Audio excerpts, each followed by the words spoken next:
12 Rules for Life is a stern, story-based, entertaining self-help manual for young people that lays out a set of simple principles which can help us become more disciplined, behave better, act with integrity, and balance our lives while enjoying them as much as we can. 4 words every writer is dying to hear at least once in life. 1 million copies sold.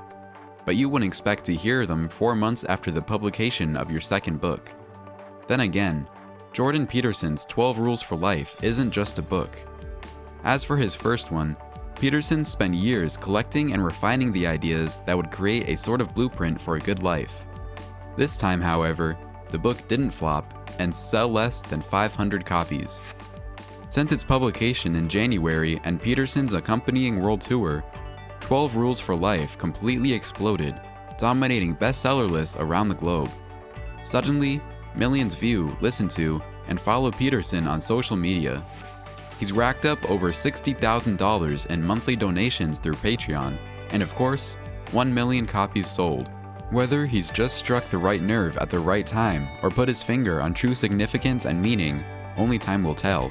But with thousands of people messaging him how the books changed their lives, chances are good it's the latter. Let's look at 3 of his 12 rules to begin to find out. 1. Sweep in front of your own door before pointing out the street is dirty. 2. Treat yourself like a child you're responsible for. 3. Aim to do what is meaningful, not convenient.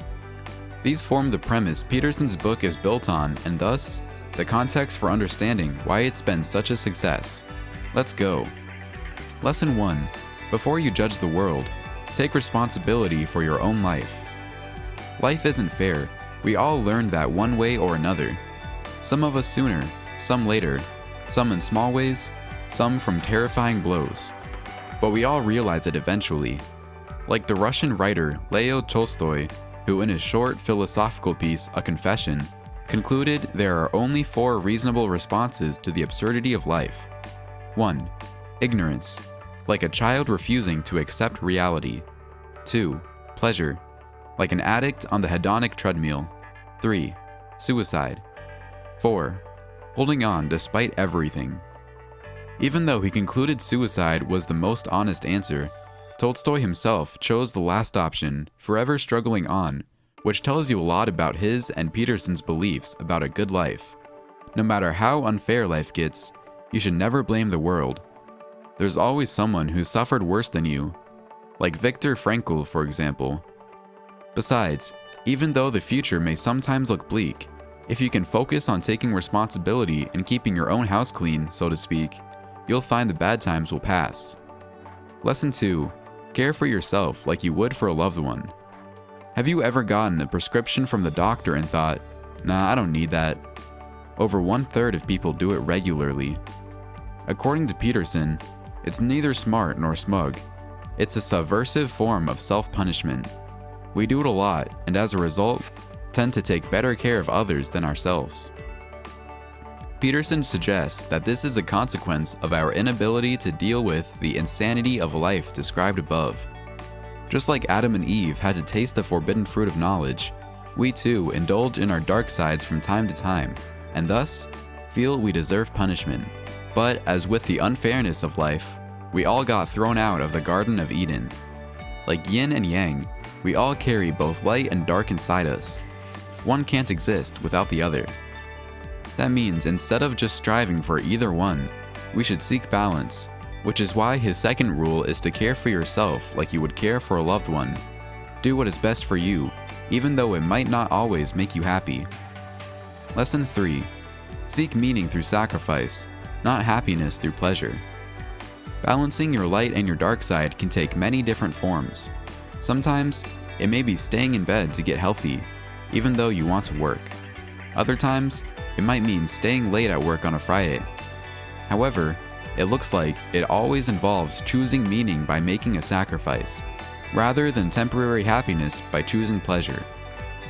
Peterson says this is a great coping mechanism because it helps balance your life between drowning in hedonism and being so righteous it drives you mad. Of course, not all sacrifices are equal. Those you make for personal gain, like working overtime to pay for a vacation, hold less meaning than those you make for the greater good, like volunteering on a Saturday.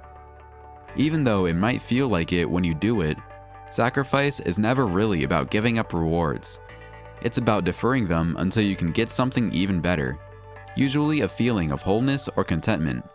As such, it's also great willpower training. I'll leave you with an analogy Peterson makes. The lotus flower starts out at the very bottom of the lake, drenched in darkness. Inch by inch, it grows its way towards the surface until eventually, it breaks through and into the sunlight. I could sure think of worse ways to spend a life than to be a lotus flower. In conclusion, this book is full of stories, science, myths, a broad mix of engaging ways to get his message across. It's mainly targeted at male millennials, but don't let that stop you. There's something for everyone in 12 Rules for Life.